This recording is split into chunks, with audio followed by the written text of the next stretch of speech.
Hey guys, it's Graveyard Graham. Welcome back to the Midnight Ride. I recently finished a book. It wasn't the Warhammer book that I'm reading, although I started that one. And again, I am reminded of what I've really enjoyed in the last two Eisenhorn books. Right out the gate, this one starts strong, and I love the way that Dan Abnett writes. So that's a plus and a positive. But the book that I finished reading, I beta read a manuscript for a friend.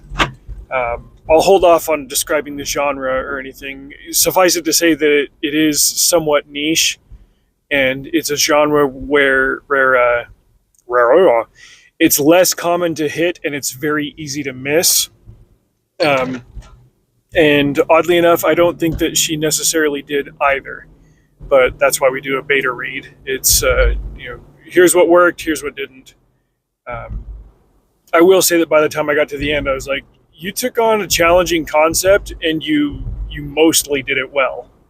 And here's the parts that didn't work for me. I don't think that I would go so far as to tell her like, hey, here's some ideas of what you should do instead. Like, no, not going to do that.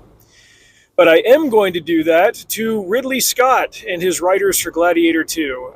At the time of this recording, I have not finished watching Gladiator 2. I'm about halfway through it. I've got some ideas and some thoughts, and that's why I'm putting this one on the second channel instead of the main channel.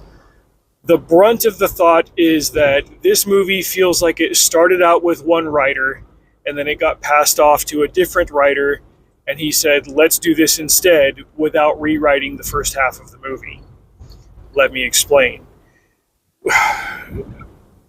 During the last couple of decades, since the first movie came out, there have been a number of attempts to get a sequel going that never got off the ground. And the last one that I heard that got scrapped was in, like 2009. They pitched this idea, and you could tell it was just somebody throwing an idea out there because they may have been contractually obligated to do so. And the studio's like, this is retarded. We're not doing this. It involved like Maximus getting reincarnated throughout history to fight in different wars until he got reincarnated in World War II. And it's like, you're talking about a Sci-Fi Channel movie at this point. This is not a serious treatment. But when this movie got announced, I heard that, well, like, what are they going to do? They're not going to have Russell Crowe come back in it, obviously. Like, that would just be dumb and damaging.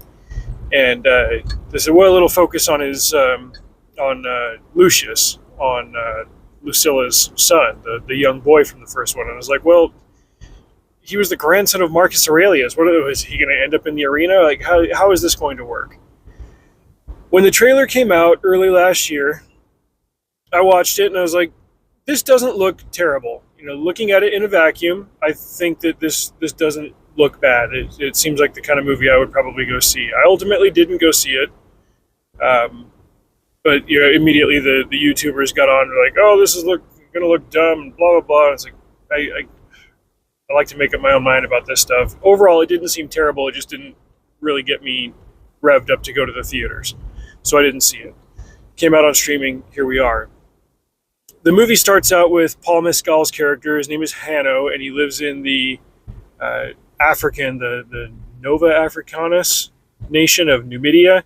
It gets invaded by Rome, and all the women and elderly are butchered, and the men are sold into slavery. He ends up becoming a gladiator under the patronage of Macrinus, who is played by Denzel Washington.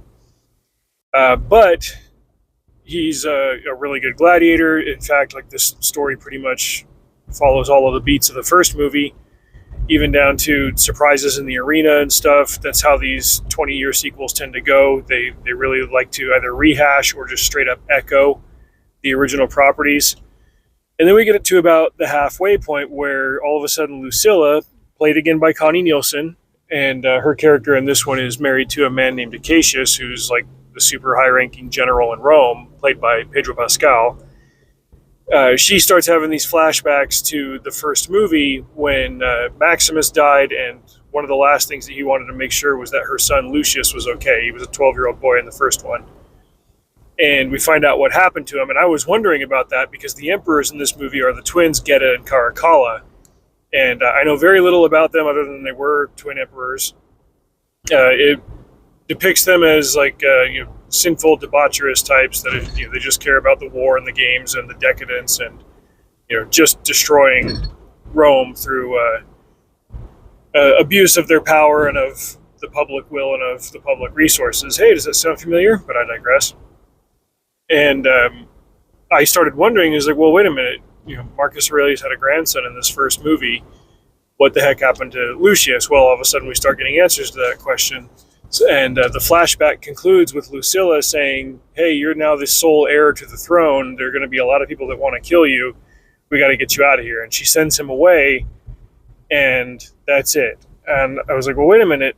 Nothing in Hanno's character before this, we're meant to believe that Hanno is actually secretly Lucius this whole time. Nothing really in his character hints that he's Lucius.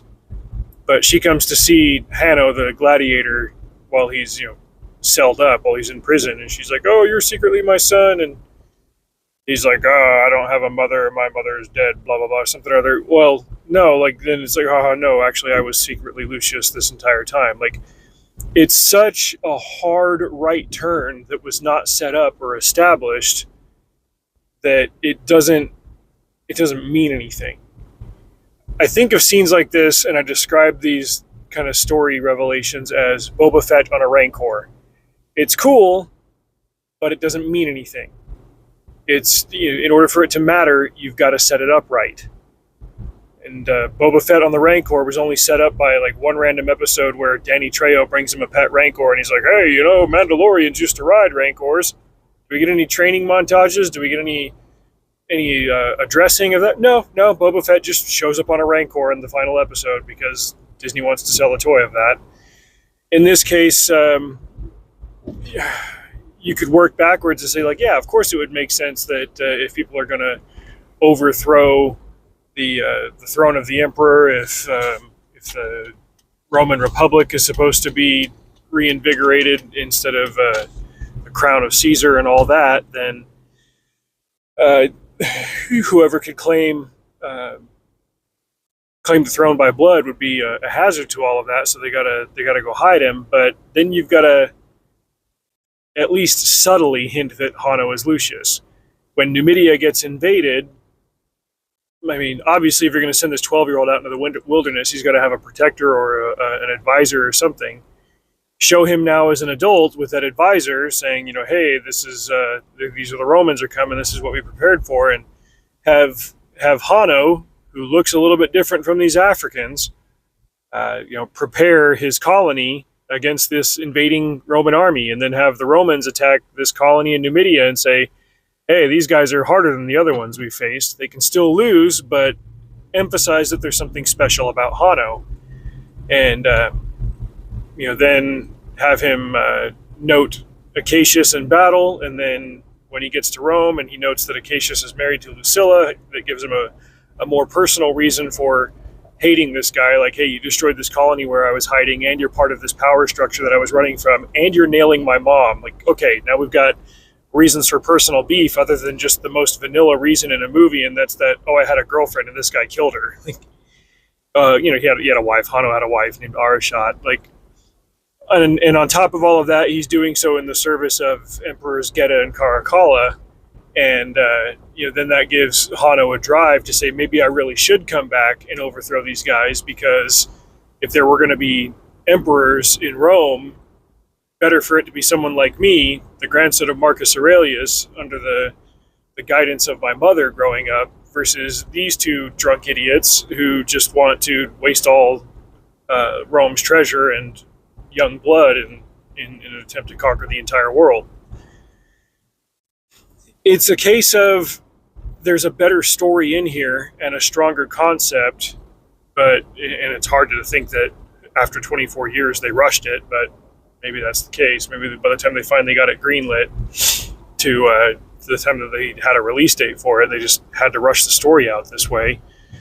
I don't know. We'll see the way that it ends, but there's a version of this story that could have gotten people really excited about it and got them back to the theaters the same way that people got excited about Maverick. And Maverick was, as far as the strategery of it all, it was Star Wars: A New Hope. But it was a nice cap off for Maverick's character, and it brought satisfying closure to the grief that he's held since the last movie about losing Goose and doing right by his son. Like, that was the real core of the story. The Star Wars trench run of it all was just the action segment of it, but it goes back to the whole, like, it has to mean something. It meant something because it was about Maverick showing Rooster that he trusted him and that Rooster was worthy to be, the kind of the heir to his father's legacy as a Top Gun graduate. But Maverick also had to keep a promise to Goose to protect his son after, in his own mind, failing to protect Goose. It mattered for character reasons. These are just thoughts that I have. I'll watch the other half of the movie, and if there's something else to kind of bring all this home, maybe we'll see how it ends. But yeah, I'm starting to mind these late sequels less, simply because we're getting so many of them. If we're going to keep getting them, can we at least get them and have them be great? As much as we would like original properties. Speaking of which, I've made my list of movies that I'm going to go to the theaters for this year, and one of them is an original property. As much as I would like original properties, these are what we are getting, so if we're going to keep getting them, I would like them to be great, and there are better versions of these stories out there. Anyway, those are my thoughts so far on Gladiator 2. I've got to rush home because I got an invite to be on a podcast with an artist that I really, really like, and I'll let you know how that goes. Drive safe. See you out there.